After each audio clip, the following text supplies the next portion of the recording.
사람과 하나님 사이에 중보자가 한 분밖에 없다고 말씀하십니다. 그 한 분이 그리스도 예수라고 말합니다. 그러니까 중보 기도합시다 이런 말은 바른 표현이 아니라고 말씀을 드렸습니다. 그럼 우리가 뭐라고 그래야 되느냐? 도고한다고 얘기를 합니다. 도고합시다. 도와서 구하는, 도고를 하는 것을 말합니다. 그러면 예수님이 중보자라고 하셨는데, 중보라는 말이 무슨 뜻이냐? 중보는 중재라는 말과 비슷한 말입니다. 사람과 사람 사이가 불화했을 때 그 두 사람을 화목하게 하기 위해서 중간에서 역할을 하는 사람들입니다. 또 두 사람 사이에 계약을 맺게 하기 위해서 두 사람 사이에서 역할을 하는 분이 중보자라고 할 수 있습니다. 이 예수님께서는 이 하나님과 사람을 화목하게 하시려고 몸소 화목제물이 되셨어요. 친히 화목제물이 되셨습니다. 예수님께서는 하나님과 우리를 새 언약 맺게 하기 위해서 자기 피를 흘리셔서 피로 말미암는, 피로 맺은 새 언약의 중보자가 되셨습니다. 그러면 중보자 되시는 예수님은 어떤 존재였느냐? 완전하신 사람이셨고 완전하신 하나님이셨습니다. 완전하신 사람이라는 증거가 마태복음 1장 16절에 마리아에게서 그리스도라 칭하는 예수가 나시니라. 성령으로 잉태되었지만 우리와 동일한 생물학적 출생 방법을 통해서 이 땅에 나셨습니다. 예수님께서 사람이시라는 증거가 뭐냐? 누가복음에 보면은 공생애를 시작하시면서 40일 동안 금식하셨는데, 금식하신 후에 줄이신지라 사람들이 줄임을 느낍니다. 신적 존재는 줄임을 느끼지 않아요.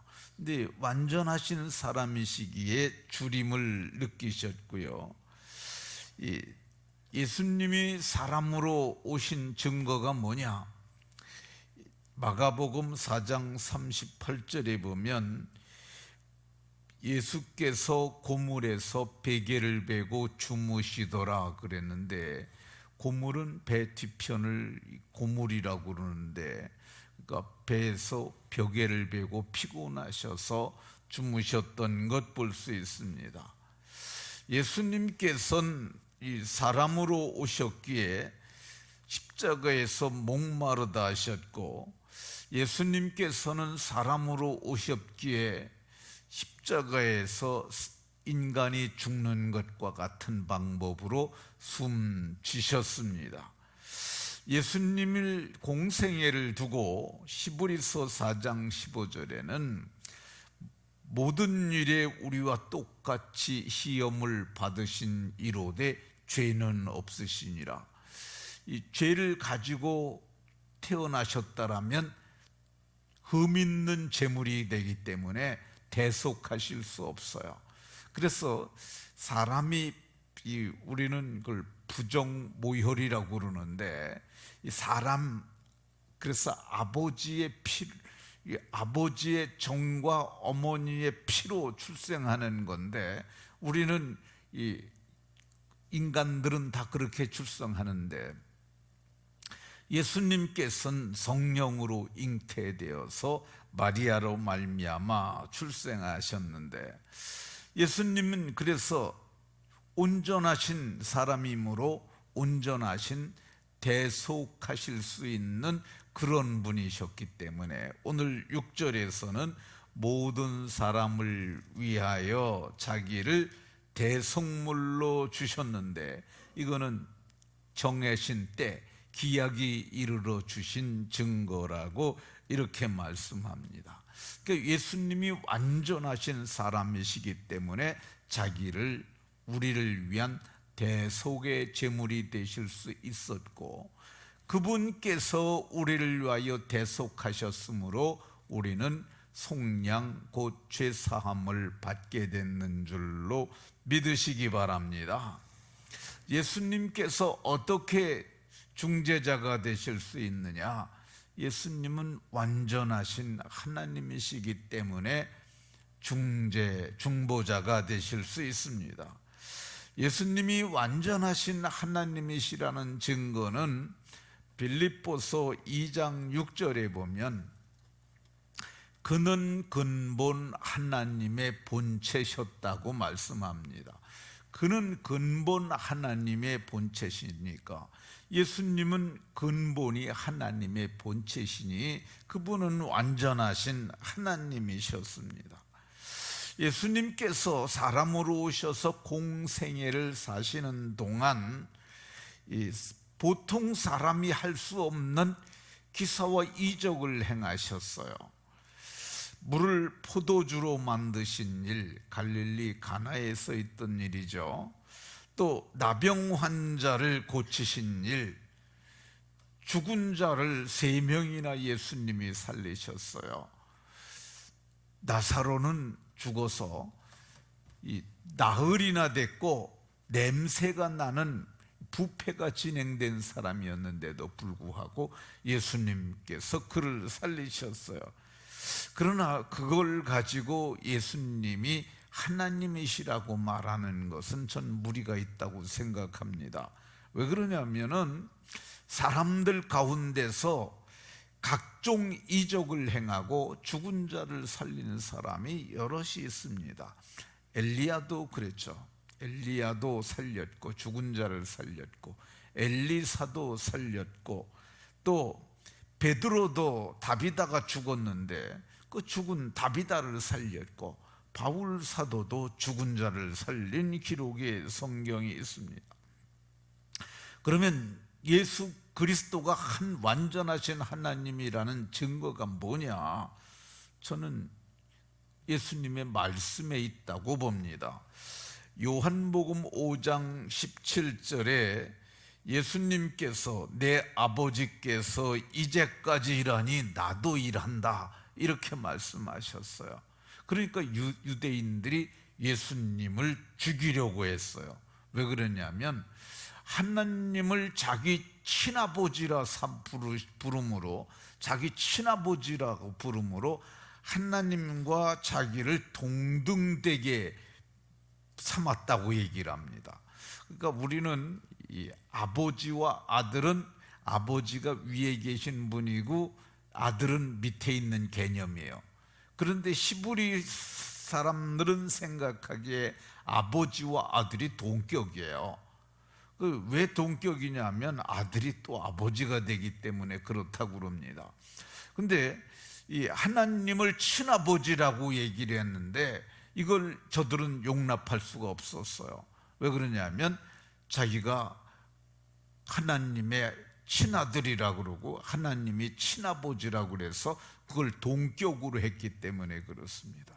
근데 이것이 예수님께서 자기가 하나님이심을 증거한 자증이라고 할 것입니다. 요한복음 14장에도 보면 빌립이 이렇게 말합니다. 주여 아버지를 우리에게 보여주시옵소서. 그리하면 족하겠습니다. 그러니까 빌립이 이 하나님 아버지를 보여달라는 거야. 그러니까 예수님이 이렇게 말씀하셨습니다. 내가 이렇게 너희와 함께 오래 있었는데 내가 나를 알지 못하느냐? 나를 본 자는 아버지를 보았거늘 어찌하여 내게 아버지를 보이라 하느냐 하시면서 내가 아버지 안에 거하고 아버지는 내 안에 계신 것을 내가 믿지 못하겠느냐? 내가 너희에게 이르는 말은 스스로 하는 것이 아니라 아버지께서 내 안에 계셔서 그 일을 하시는 것이라고 이렇게 말씀하셨어요. 예수님께서 스스로 본인이 하나님의 본체심을 말씀하셨어요. 예수 그리스도께서는 그의 근본이 하나님의 본체셨기 때문에 승천하신 후에 보좌 우편에 서셨어요. 이 스데반이 죽을 때 성령이 충만해서 하늘을 우러러 주목하여 하나님의 영광과 예수께서 하나님 우편에 서신 것을 보노라. 그 하나님이시니까 하나님 보좌 우편에 섰다고 이렇게 말씀하고 있습니다. 그러니까 예수님은 하나님이신 거예요. 바울 사도도 다메섹에서 하늘이 열리고, 이 하늘이 열리니까 하늘에서 영광의 빛이 셋째 하늘로부터 쏟아져 내렸지 않습니까? 근데 바울 사도가, 그땐 사울이죠, 사울이 눈을 들어 빛이 오는 곳을 봤더니 거기 누군가 계신 거예요. 그래서 묻습니다. 주여, 뉘시니까? 그랬더니 나는 내가 박해하는 예수라고 이렇게 대답하셨어요. 예수님은 보좌로 다시 올라가신 거야. 이거를 좀 어려운 말로 승귀라고 얘기합니다. 승리하시고 귀환하신 거라 이렇게 말할 수 있습니다. 이 골로새서 3장에도 너희가 다시 살리심을 받았으면 위의 것을 찾으라. 거기는 그리스도께서 하나님 우편에 앉아 계시느니라. 하나님 보좌 우편에 앉아 계신다고 이렇게 말씀합니다. 그러니까 예수 그리스도는 근본 하나님의 본체시기 때문에 승귀하셔서 보좌 우편에 계신 거야. 그러니까 예수님이 중보자가 되실 수 있는 이유가 뭐냐? 완전하신 하나님, 완전하신 사람이셨기 때문에 그렇습니다. 말씀을 마치도록 하겠습니다. 그분이 중보자가 되셔서 참으로 우리에게 이루 말할 수 없는 은혜를 베풀어 주셨습니다. 내일은 중보자 되시는 예수님께서 지금도 하시는 일을 살펴보겠습니다. 모두가 중보자 되신 예수님께 감사하는 성도들이 다 되시기를 예수 그리스도의 이름으로 축원합니다.